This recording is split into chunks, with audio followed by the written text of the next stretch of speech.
Hey, what's going on YouTube? My name is Victor and I'm an Amazon full-time reseller. In this video, I want to show you a quick tutorial to how to use Selling Amp for your Amazon online arbitrage business.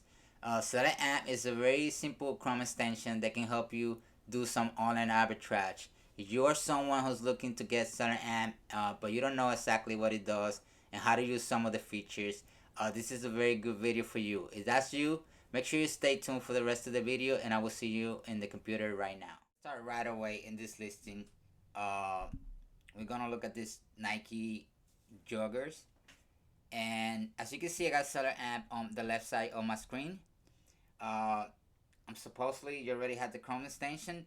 You can have Seller Amp uh, pop out in different places in the screen, and the way you can choose that is right here at the bottom of the Chrome extension. You have different options. If you want Seller Amp to be on the left side of the screen, or you want the Seller Amp to be in the right, or you want Seller Amp to come out in the middle, you have all those different options as you can see right here at the bottom. And my preference, I like Seller Amp to be on the left side of my screen, so that's what we're gonna do on this video.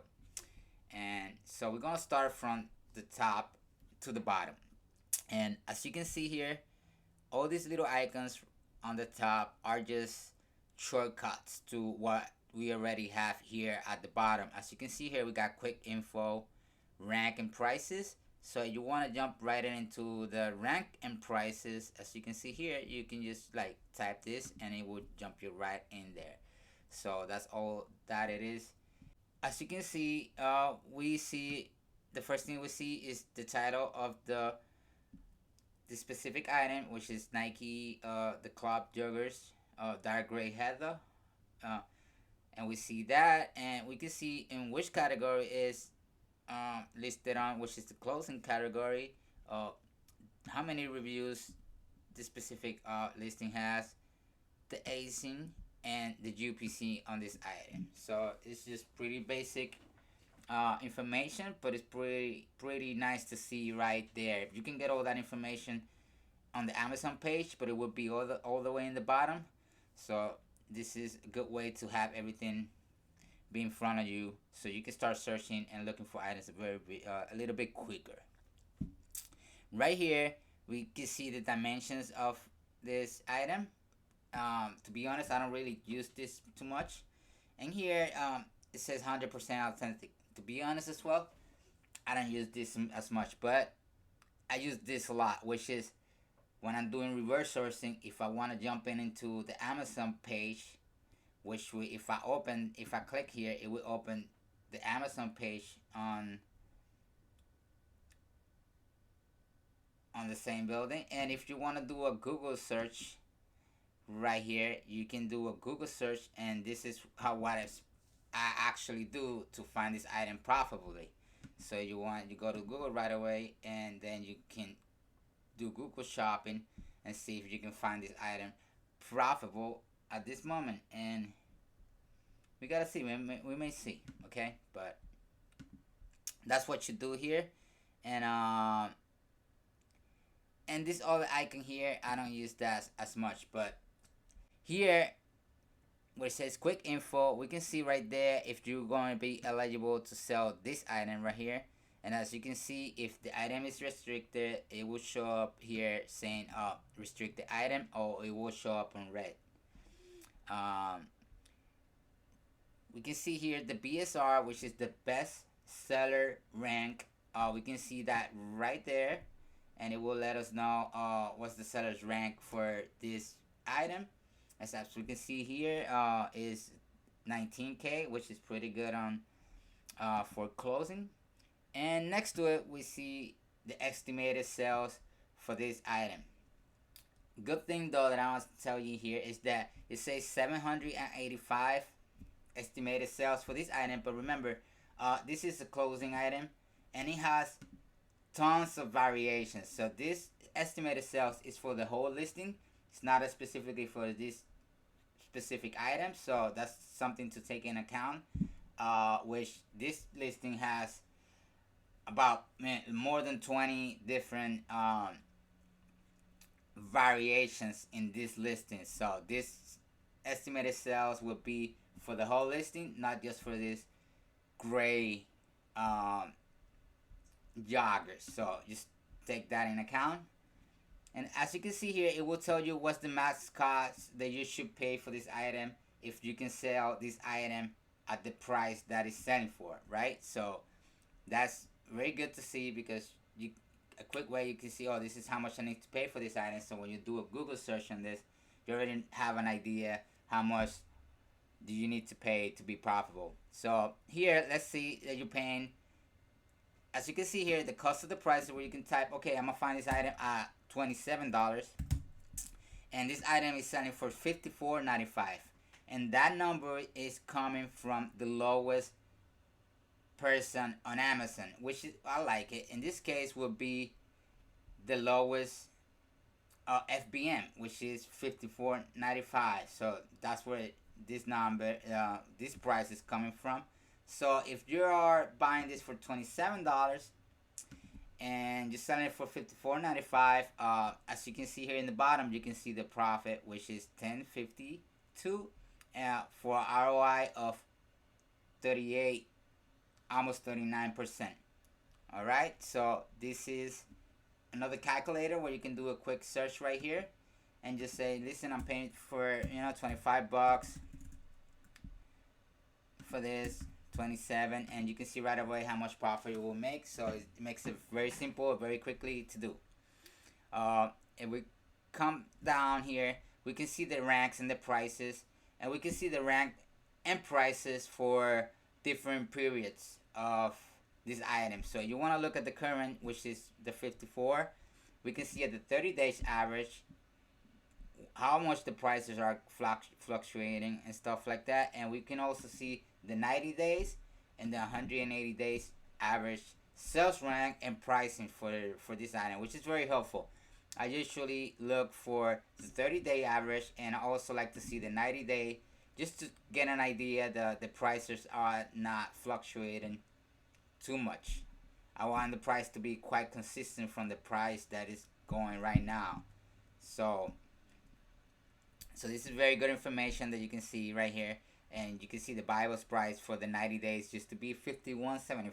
So it's selling for a little bit higher than the 90 days average, but it's not too far out, which I still believe the 54 and even higher than that is a good price that I can sell this item for, right? And we can see the keeper drops to 70. How many times the Bible price is changing, and the estimated sales. Like I say, the estimated sales for this that Selling App is showing you here is for the whole listing, not just for this joggers right there that I'm looking at. They have different colors here and different styles and stuff like that. And here you can see the estimated sales, how much it will take you to sell this item. Here it will sell a day, but I wouldn't pay too much attention to that, because they're not taking in account, the buy box share and stuff like that. So I don't pay too much attention to this, but it's a good thing to know. Here you will get some alert if you are restricted in this item. Here you will have an option to apply to get unrestricted right away, so you can log in into your account here where it says login and see if you get auto ungated in this item, which is pretty neat. So you can see if you can get ungated and before you actually purchase the item. Here you can see if Amazon is sharing the buy box, and in this case Amazon is not being seen in this listing for about 30 days, which is pretty good. You don't want to be in listings that Amazon is on the listing and they don't want to share the buy box and things like that. So it's a pretty good thing. Here you can see the charts. As you can see the keeper chart, you can get a quick view of the keeper chart. Personally, here you can choose the year, the monthly, and you need to keep a subscription in order to see this keeper chart in here. So that would be a separate subscription. But if you already have a keeper subscription, it will be connected in here, and you can see the graph right there. But me personally, I like to see a clear view of the keeper chart. So when I want to look at keeper, I don't really go right here. I will actually go at the keeper Chrome extension, which will be in the bottom of the listing. And here I can actually see a better view of the keeper chart, which I always like. So this is not too helpful to me, but it's good that it's there, just in case I want to just take a quick look and not having to look at the regular listing. And as you can see, you got the same options here that you probably have here, and also you want to see keeper this keeper chart on the actual keeper website. You can also type in, click in here where it says view chart on keeper, and you will see a keeper. I use this uh, a lot when I'm using selling amp on the app version, when I'm scanning stuff at the Nike outlet or things like that. I use this a lot because when you scan with the selling app, I like to see the keeper chart more clearly. So I will go on my phone and I will click this so I can see a better view of the keeper chart. So I use this a lot on the app. Not really much here at the the desktop Chrome extension. Scrolling down, we got the same thing here. You got a calculator, but here what you can get is you can see actually what are the fees for this specific item and things like that, and the profit margin and the break-even prices. So this is another calculator here. But pretty much you get the same thing that you see right here, but here you get a clear view of the fees and things like that, and just a better calculator if you want to look at the fees and stuff like that a little more. Here you can add a note, right? You can add notes like, oh, I bought this item before,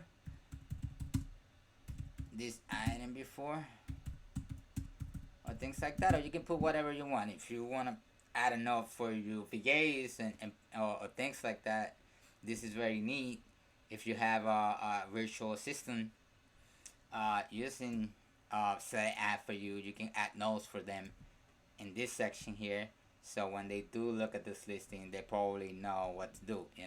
You can do many things with this, and you can also use it in many ways. Here you can, as where you see Google Sheets here, you can export the ASIN and the link to the Amazon page and the pricing and the title and things like that by having a Google Sheet attached to Selling Amp. But in order to do that, you need to go to Selling Amp, the website, right? And you need to set up the Google Sheet right here. And you need to connect your Google account and create a Google Sheet so you can have that connected to Selling Amp. So make sure you need to do that. And then after you get that done, you can export all that information from here. So let's say you want to save this information in the Google Sheets, and that's just a good way to track your buys and things like that. You want to have everything to be tracked, so that way you can maybe go back and buy the same item again. And just a good way to keep your inventory tracking and things like that. And it's very helpful. So you need this Google Sheet is something very helpful. Personally, I will be very honest. I already got so used to have my own, like a personal Google Sheet that I use, and I like to track things my way a little bit. But sometimes I use this very quickly. If I just want to save it, to save the link and things like that, I would just click right here, and it will be transferred. That information will be transferred to the Google Sheets, and then may I go back later and try to customize it a little better. But this is a quick way just to save the information very quickly, and then you can do some customize the way you wanted it after. So that's another option here that you have with the Google Sheets. And here, this is one of probably the best part of the Selling Amp which I use is right here. You can see the offers, which is the people that are selling this item, and right, the people that are selling this item, and you can see how many sellers are selling this item right here. And as you can see here, we got a total of 6 people. FBN is the merchants, and we also have the FBA people. So this is very neat because this is basically what I use this why I use this application for, and it's to actually look at all these people's stores, which is called storefront stalking or reverse sourcing. Either way, what it is that you're going to all these people's stores to see if you can find all the items that are actually in all these people catalog, and probably they have more items that you can sell. So for example, let's see you find this item here at a profitable. You find that at $27. You say, oh man, I found it profitable. So my belief is whoever is selling this item as well is find this item profitable. So that means that they may have all these items that are profitable. So I actually want to see if they do have profitable items. So the way we can do that is by coming here and you click on this, and Selling Amp will put everything very nicely for you, separate it into categories and brands, and pretty good. This is pretty nice. As you can see a quick view of the keeper chart here. You can see the seller rank, the mascots that you need to pay for this item, and the buy box. And the way that I do my own research is by just going down the stores and doing Google searches on these stores to see doing Google searches on the items on these stores to see if I can find items on here that I can also buy as well, and hopefully I can make a profit for that. So that's pretty much what I do on my online arbitrage business. And just going down, I'm gonna do a video later on more in depth on how I do it, but this is just the 80% of what I use this item, this Chrome extension for. And you can see all the people that are selling in here, and you can choose. In this case, I chose this person right here, which is the lowest FBA, and also is the person who has the buy box at this moment. And yeah, so this is pretty much what you can do with this app. And here you can have a record detail. Here I don't really use this much. I usually have it closed. And here you can add the product to Amazon if you want to create the listing right away. Here you can also do it from here, and that's pretty much it. And as you can see here, you can have down there the history of the item that you've been looking for. If you really want to go back to another item that you looked a few minutes ago or a few days ago, you can find that in here. And the settings. Here in the settings is where you can actually set your minimum profit and your minimum ROI, and you can add the prep fees and other fees that you feel that you need to take before you actually buy the profit, so it can be deducted in the calculator. So in this case, I only have a 50-cent prep fee, and that's pretty much all I have. And you want the calculator to calculate the storage time of 2 months, which is, you know, what you expect. I usually would like to do 3 now because I expect my items to sell in less than 90 days. And you want the sales ranks to be picked, the current or the 30-day average. So in this case, I'm also going to change this to the 30-day average more, because the current can be a little misleading sometimes. And yeah, you can calculate these things in a different ways. And down here at the bottom, you can move all these boxes, the quick info. You want the chart, the keeper charts to be at the top. You want the profit calculator to be at the bottom of the keeper chart, and all these things here. You can move those things around to your liking, and everybody has, you know, a different way that they want to look at this application. So here you can configure and move things around so you can have a better, quicker view, and remove things that you think are not necessary for you, and so you can make it a little more clear for you. Alright, so hopefully this is all I got on this video. If you like this video and you think you got any value from this video, just subscribe to the channel, you can like the channel, and hopefully I can see you on the next video.